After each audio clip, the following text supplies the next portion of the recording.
Ika-64 na kabanata, sa pagpapatuloy. Tumalon sa ere ang kalaban ni Songbek at pinakawalan ang sandata nitong may kedena at karit sa dulo, na mabilis na ramagasa patungo sa kanya habang sumisigaw ng mamatay ka. Sinabi naman ni Songbek sa kanyang isip, ang Swigom, masyado itong malaki para maging tagong sandata at masyado namang maikli upang pumalit sa isang espada. Kilala ko ito bilang sandatang karaniwang ginagamit ng mga tulisan.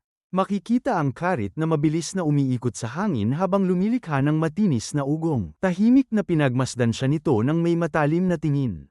Sinabi pa niya sa kanyang isip habang naghahanda na harangin ang paparating na pag-atake, hindi ko alam kung anong pakana ang itinatago nila kaya kailangan ko muna itong ilihis. Bahagyang napangisi ang kanyang kalaban at agad na hinatak ang kadena habang sinasabi, nahuli kita.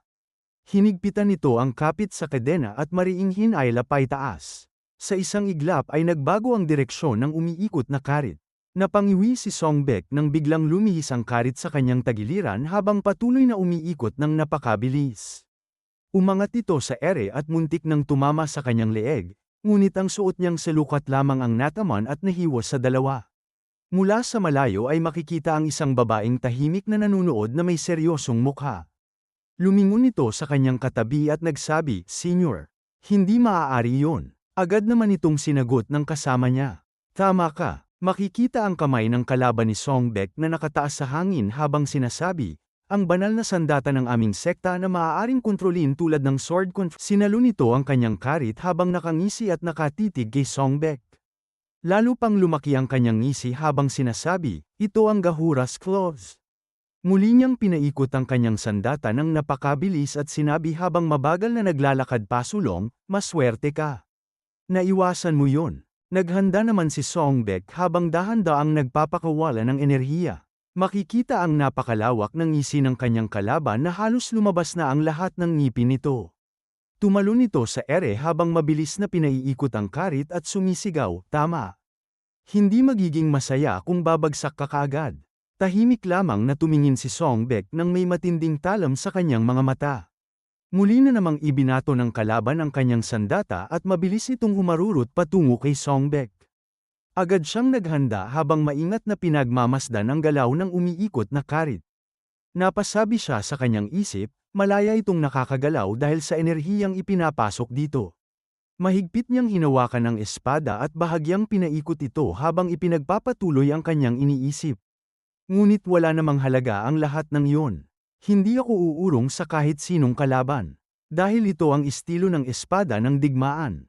Agad niyang hinarang ang pag-atake at sumiklab ang mga kislap ng enerhiya sa tindi ng banggaan. Mula sa malayo ay napasabi ang babaeng nanunood, kahangalan. Dagdag pa niya habang makikita ang makapal na usok na bumabalot sa lugar ng labanan. Sino ang mag-aakalang taglay ni Ma Jongho ang isa sa mga banal na sandata ng Divine Sect? Kapag nakabalik tayo, kailangan kong turuan ng leksyon ang mga lintik na yon. Napahawak naman sa kanyang baba ang kasama niya habang seryosong nanunood. Nagsasalita ka na parang tapos na ang laban. Napatingin dito ang babae at bahagyang pumikit ang isang mata. Kung gayon senyor, iniisip mo bang mananalo ang lalaking may white jade saber? Dagdag pa niya habang makikitang patuloy ang pag-atake ng kalaban ni Songbek. Walang kakayahan ng squad leader na yon. Iyon lang ang dahilan. Ang Gahuras Claws ay banal na sandata ng aming sekta na kayang makipagsabayan kahit sa mga dalubhasa ng sword control. Ipinagpatuloy pa ng babae habang walang tigil na humaharang si Songbek sa mga pag-atake. Ang tanging paraan upang kontrahin ang sword control ay sa pamamagitan ng malakas na steel chi at kahangahangang galaw ng katawan.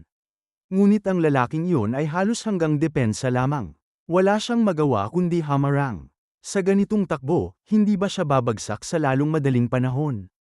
Nananatiling nakahawak sa baba ang kanyang kasama habang nakasisingkit ang mga mata.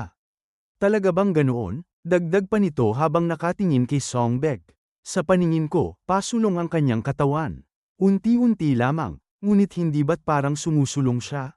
Ibinaling ng babae ang kanyang tingin sa labanan at mariing pinagmasdan nito.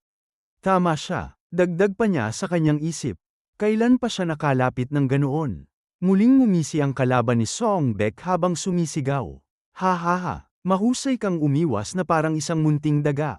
Makikita naman si Songbek na seryosong humaharang sa bawat pag-atake. Sumulyap siya sa gilid at napaisip. Sino sila? Mula sa malayo ay makikita ang 3 taong tahimik na nanunood sa kanila. Ang mga taong iyon sa burol. Mukhang wala silang balak makialam sa ngayon, ngunit malinaw na mga eksperto sila. Patuloy lamang na nanatiling tahimik ang 3 habang pinagmamasdan siya. Walang mabuting maidudulot ang pagpapatagal nito. Tatapusin ko ito sa isang pag-atake. Pagkatapos noon ay bigla siyang sumugod ng napakabilis. Napasabi naman ng isa sa mga nanunood. Naku po, gagamit na agad ng pangwakas na galaw. Sumagot naman ang babaeng may takip sa mukha. Napaka-irresponsible niyan. Dagdag pa niya habang patuloy na hinaharang ni Songbek ang mga kadena. Habang mas lumalapit ka, mas nagiging komplikado ang mga pagbabago ng Gahuras Clause. Tinawag itong banal na sandata ng Divine Sect dahil sa mga kadena nitong gumagalaw ng malaya gaya ng makalangit na seda. Mariin siyang tumingin sa labanan at nagsalita muli. Ang ginagawa niya ngayon ay walang pinagkaiba sa isang putakteng kusang lumilipad papasok sa sapot ng gagamba. Ilang sandali pa ang lumipas at tuluyang napulupot ang kadena sa espada ni Songbek. Napangisi ang kanyang kalaban habang mahigpit na hinahawakan ang kadena. Sa wakas nahuli rin kita. Mariin itong hinatak ang kadena na nakapulupot sa espada ni Songbek. Basura ng East Demon Division. Pagkatapos ay malakas itong sumigaw. Humayo kayo at ipaghiganti ang inyong mga kapatid. Agad namang sumagot ang mga tauhan nito. Opo, sir. Sabay-sabay silang sumugod patungo kay Songbek. Papalapit na ang mga ito habang nakatali pa rin ang kanyang espada. Kalmado lamang siyang nakatingin sa kanila habang sinasabi sa kanyang isip. Ayaw kong gamitin dito ang martial art ng guro. Dagdag pa niya habang dahan-daang nagpapakawala ng enerhiya. Ngunit wala na akong ibang pagpipilian. Sumigaw naman ang mga kalaban habang mabilis na sumusugod. Huwag ninyo siyang patayin ng madali. Gawin ninyong pinakamasakit ang kanyang kamatayan. Ngunit bigla silang natigilan. Sa isang iglap, nahati ang kanilang mga katawan habang nasa ere pa lamang. Isang napakalakas na puwersa ang sumabog mula sa gitna ng kanilang hanay. Bahagyang napaatras ang kalaban ni Songbek nang makita ang dambuhalang enerhiyang rumaragasa patungo sa kanya.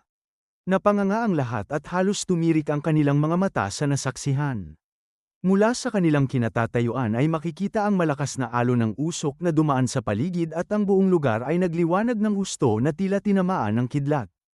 Pagkaraan ng ilang sandali at nang hamupa ang enerhiya, makikita ang mga sumugod kay Songbek na watak-watak ang mga katawan at nakahandusay sa lupa.